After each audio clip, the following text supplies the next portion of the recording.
সম্পাদকের উচিত ভারত সরকারের নিরাপত্তায় কোনো ঘাটতি ছিল কিনা তা খতিয়ে দেখা। অথচ ওবায়দুল কাদের ঘটনা শুনেই বলে দিয়েছিলেন ভারতের কোনো দোষ নেই, সব দোষ এমপি আনারের, কারণ তিনি ভারত সরকারকে না জানিয়েই সে দেশে গিয়েছিলেন।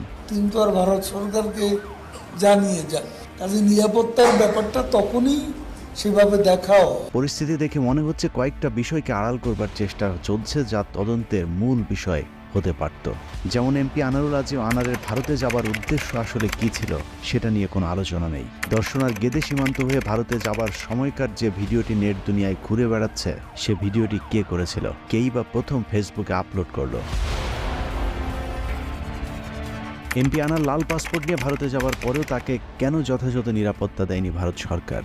এমপি আনার তার ভারতীয় বন্ধু গোপালের বাসা থেকে বের হবার পর যে লাল গাড়িটি দেখা গিয়েছিল, সেই গাড়িতে কে গেছিল? গোপালের বাড়ি থেকে বের হবার পর মাঝপথের যে ভিডিওটি বিভিন্ন জায়গায় দেখা যাচ্ছে, সেই ভিডিওটি কে ধারণ করেছিল?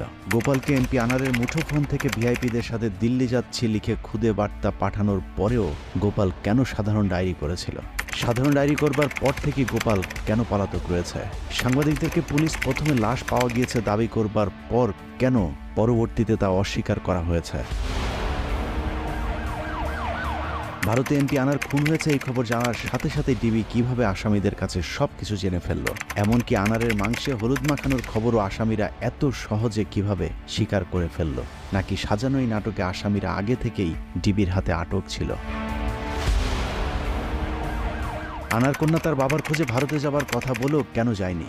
ভারতে যেতে এমপির মেয়েকে কে নিষেধ করেছিল?